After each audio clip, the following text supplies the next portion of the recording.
Hello and welcome to Crimes of the Heart Tarot. I'm Miss Vicki, and I'm going to use the tarot to see if we can gain more insight into unsolved mysteries, deaths, and disappearances. Let's get started. Welcome to Crimes of the Heart Tarot. I'm Miss Vicki, and I'm so glad you're here. Today I want to do a reading about the Golden Globes Award. Now it's been, I think, about a week or so ago.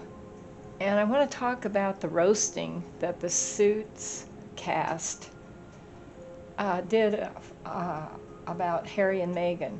Now, Meghan Markle had a small role. She wasn't the star, but she was in the TV series Suits. I don't remember when that first came out. It is being rerun now on Netflix, I believe. And they roasted her pretty viciously, her and Harry, about being money grubbers and all that stuff. So at first I thought about doing a reading about it, and I thought, no, it's kind of speaks for itself. But as the days passed, it started nagging at me, and I kept thinking, why would they have done that? And was someone else behind it?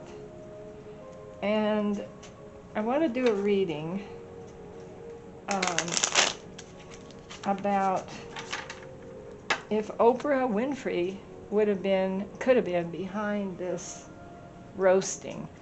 Now, I don't know why I think that. Today I'm going to use the Tinseltown Tarot deck. I received this Christmas from my daughter Amanda, and it's really interesting. It's a really nice tarot deck. And I also received this beautiful snowberry sparkle candle from her in pink. I like pink. So now I have pink cards, pink candle, pink sweater. But I don't know why Oprah came to mind. But she did, and it's been bothering me. So I thought I would ask the cards, I'll do a tarot reading, pull some cards, and see why Oprah is coming to mind about this roasting on Suits, that Suits did on the Golden Globes. Now, this is Sunday the 14th. Tomorrow are the Emmy Awards, so I want to do a reading on that too, and I'm a little bit behind time-wise. Like I said, I wasn't going to do a reading about the Emmys, but it's been bothering me, and when things bother me, I pay attention. All right, so I'm just going to put some cards down and just see what we come up with. I don't know why that popped into my mind. Sometimes things come into my mind. I get feelings in my heart area about things, and I usually pay attention. So we want to ask the cards, what was behind the cast of Suits saying these things at the awards, at the Golden Globes? Now, a lot of people have been taking shots at Harry and Meghan because of the ridiculous things they've been doing, all these strange, money-hungry, bizarre, arrogant, entitled things they've been doing. So let's see why Oprah came to mind. I'm not sure. I want to see what's going on. Now, Oprah, as most people know, is a very, very wealthy woman. She worked her way up. She had a very, very sad childhood. I don't remember she wrote a book. I didn't watch her show. I don't really know that much about her except that she was on the Forbes list a few years ago as, I think, the wealthiest woman in the world or something, or in the United States. She's worth now almost $2 billion. Her sad childhood, she claims she had been I can't say the word, fooled around with by several relatives. She did have a pregnancy at a fairly young age. She was a young woman that she says she lost in a miscarriage, though I have question marks around that, but I'm not going to pursue that. I'm not here to condemn Oprah. She's done amazing. I mean, she's worked her way up. television show. I'm not even sure how long that was on television, a long, long time. And she just came across the people as open and honest and caring about them. Now, in reality,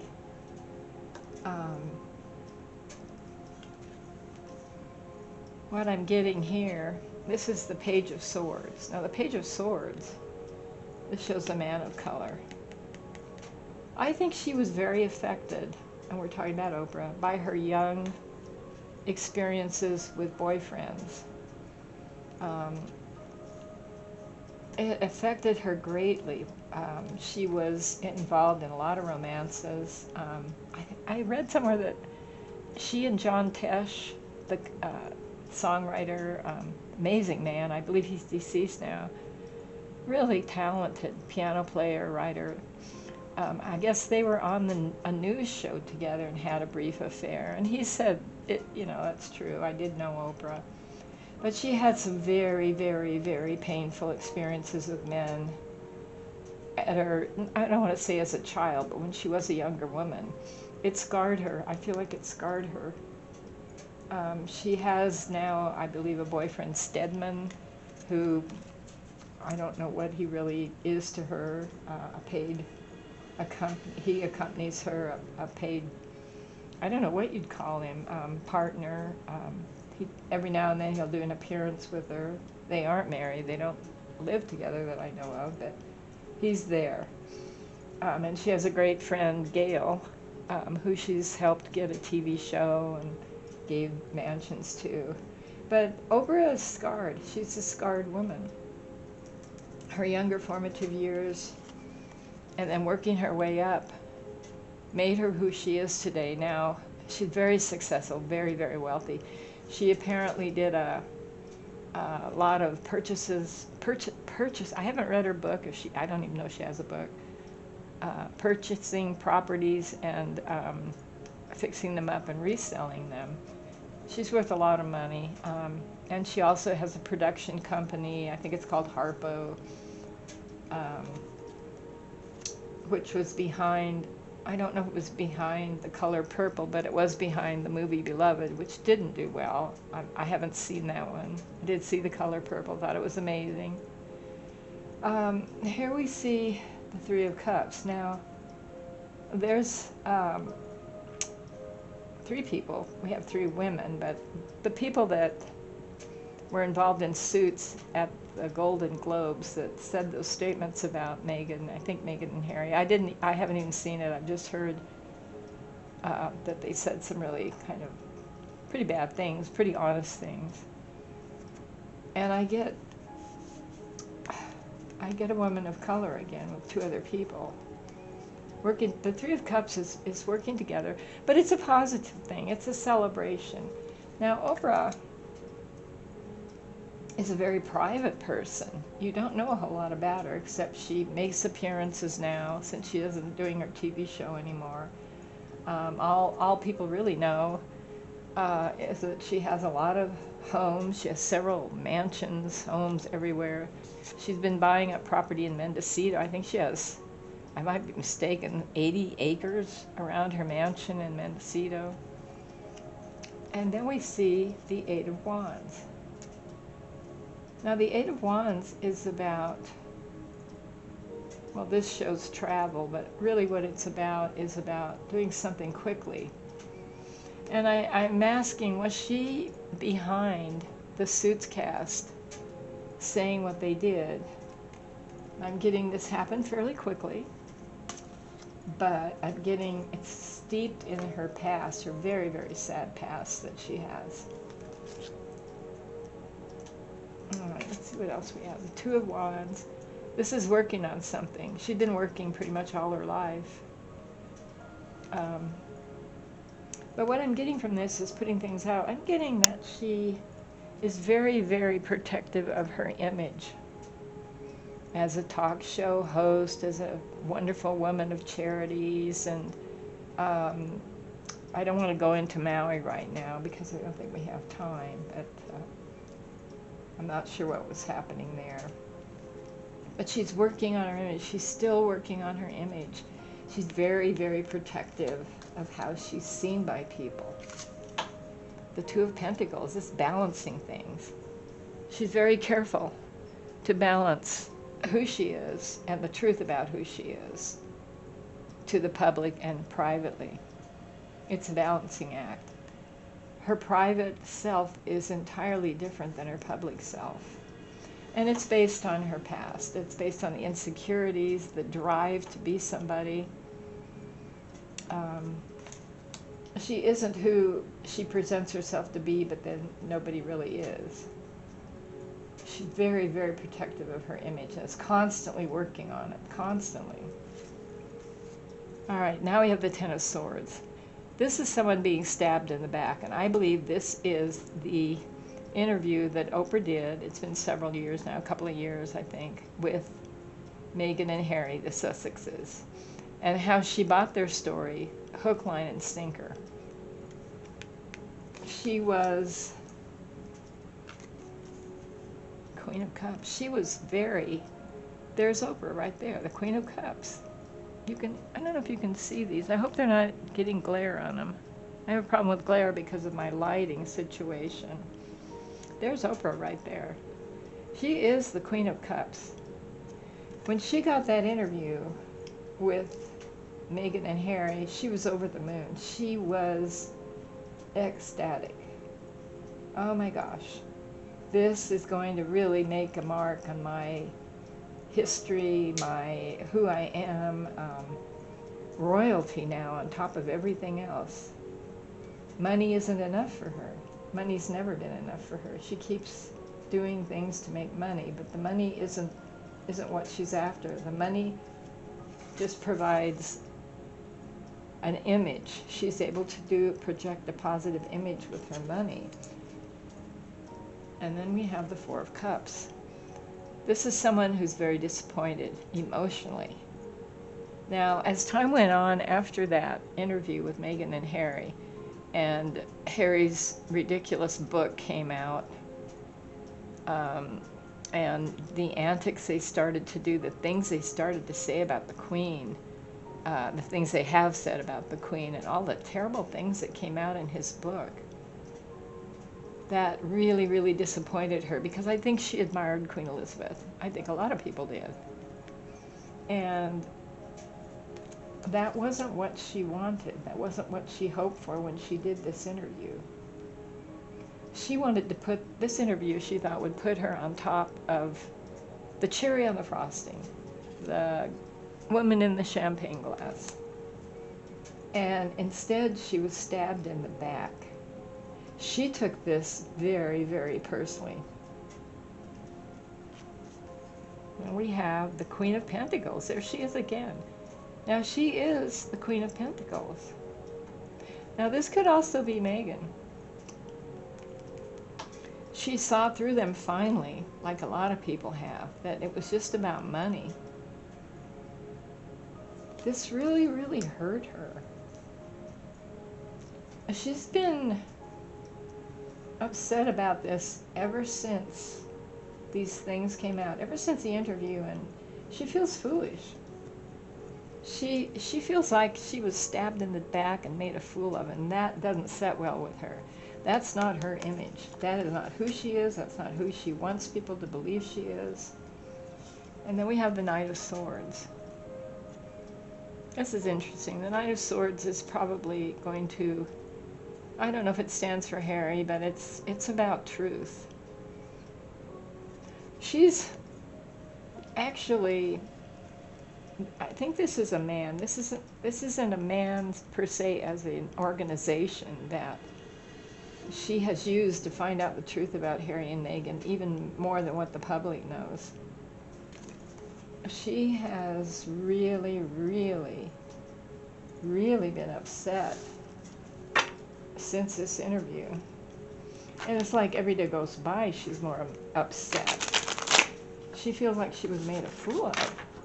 And in a way, she was. People laughed at the interview. She doesn't like to be laughed at. She has a big ego. She's very protective of her image. Nobody really knows a whole lot about who she is. And she's been very upset ever since this. So she has hired people to look into this. Let's see what we have here. I've been looking for a way to make herself look better, and I think she's done that by just basically stepping back and not saying she hasn't said anything about them. When Meghan pretended like she was going to Oprah's house and they were invited, that sham car ride and all that, she didn't say anything. She wasn't even there. She basically has removed herself from them, but inside she's seething. She's angry, angry, angry, hurt, really hurt. Then we have the Fool. Now the Fool card is about someone looking for a new path. Now she's been thinking about this. What am I going to do? I can't say anything public about them because that would hurt my image. She's been looking for a new way to make herself feel better. We have the Five of Cups. All right, this is walking away. Now she wants to walk away from this. She wants to find a way, the Fool card. She's been looking for a way to take the hurt away. The pain of their, I don't even know what you would call it, the pain of what they have done personally to Oprah, even though people don't see that so much. She'd been looking for a way to walk away for a long time without hurting her public image. Now, Oprah has a production company, the Harpo Company, I think it's called, and she's always looking for new material, things like that. Now we have the Ace of Swords. The Ace of Swords is the beginning of truth. This is the beginning of cutting through things. Now, I believe, and I'm just getting this from some of the cards. Here's the Four of Swords too. Taking a rest, stepping back. I think she offered the Suits cast, and she didn't do it publicly. She didn't come out and talk to them.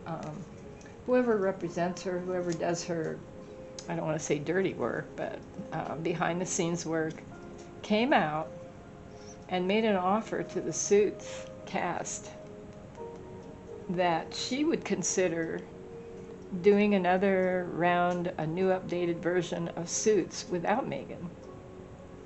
I don't know if it would be on Netflix or not. If they would put, especially Meghan, in her place, put her away. I don't see death to her, but I think she went to them. I don't think she personally went to them. I think whoever represents her, her Knight of Swords. Swords are truth. They are ideas. She has a Knight of Swords that does the contact work for her. Probably more than one. And somehow it came up to the Suits crew before the Golden Globes that Oprah's interested in producing a new Suits for, I don't know if it would be Netflix. I'm not going to say Netflix because I don't know how that works. I know she has a production company. They were very excited about that. But her Knight of Swords, her contact person, said that we need to make it very, very clear that Meghan is not going to be involved in this. And it needs to be swords. You've got swords again. Meghan especially, and they added Harry for cover, but Meghan has to be cut out of any possibility of being involved with Suits. Now, this is all done secretly, I don't want to say in code, but under the covers of darkness, so to speak. This Knight of Swords is very tactful. And the cast of Suits really want to do that. They would really like to have another round. I mean, it would mean a lot to all of them. But in order to do that, they needed to put Meghan to bed, put her to bed for a long, long time, cut any associations with Suits or new Suits. And that's what they basically did at the Golden Globes. They made it very clear that she wasn't in touch with them, that she wasn't part of their group, and it was pretty bad what they said. I mean, it was pretty cutting, and it was a roast. All right, the last card we have is the Hermit. Now, this could mean two things. It could mean they wanted Meghan, out of the way permanently. She wanted revenge. This is revenge, and there's a quote, I don't know who said it, is, "Revenge is a dish best served cold." She's been thinking about this. Oprah's been thinking about this for a long time. And she wanted to be totally out of the picture. She didn't want any involvement with her, but I'm getting the vibes. I've been bothered about this for quite a while. She didn't want to be involved at all. She doesn't want her name to come up. She may or may not be involved with the production of Suits 2. If she does, I'm not even sure her name will be attached to it. But Meghan was pretty well dumped on. And so was Harry. I actually don't even know the quotes, but I just read about it. I don't watch a lot of television. I don't have time. We're busy around the ranch and with everything else. I'm getting that Oprah's happy about this. She was avenged. I mean, as much as anybody can be, but there's the High Priestess. There she is. She wants to be the hermit involved in all this. She doesn't want anybody to know that she was involved. Though I have gotten this from my guides to talk about this because it's the truth. It's been bothering me. She is the High Priestess, but she's very secretive. This is all about secrets. She doesn't want anyone to know. And there's the Ten of Pentacles. She has a happy home. She's a wonderful woman, independent, really good-hearted person. She would never do anything like that. And then we have the Star. She is the Star. She wants to be the Star. She feels really avenged about what happened here. She's secretly laughing to herself and drinking champagne, though I don't know if she drinks. Celebrating, that's what I'm getting. She secretly celebrated this, but only with a few people, possibly with Gail, possibly with her Knight of Swords, whoever it is. She's celebrating this. This made her very happy. Now, it doesn't mean that she's going to really be happy about this. And it doesn't mean, the cards aren't showing me if there is going to be a Suits 2. There may be. But I don't think you'll see Oprah's name attached to it. I don't see that at all. Oprah's very, very stealthy. Her life, her private life is really, she keeps it really quiet. People talk about some of the homes she owns, but nobody really knows a lot about it. She appears in some magazines. I don't know if her magazine O is still, I think that went out of print a couple years ago. I'm not sure even. I don't buy the magazine. I'm really kind of out of touch with things, but I find out that I get more honesty from the card that way. But this is what's behind this. They didn't just spontaneously decide to do this. I'd like to know your thoughts. I love these cards, and love the candle. It smells delicious. I want to know what you think about Oprah. I mean, she's beloved by a lot of people. Beloved, that movie, Beloved. I don't know what that was about. The world, there's the world. Oprah owns the world. She wants the world. She wants the world to believe she is, I want to say, a goddess. And I don't mean to put her down. She's worked very hard for what she has. But her image her image above everything is important. The money is important, but her image is the most important thing. All right, I'm going to close the circle. I'd like to know what you think. Leave kind comments. Thank you, Amanda, my wonderful daughter. I'm going to use these again. And please subscribe and like so I can do some more videos. And we'll see you next time. Thanks for watching. Bye.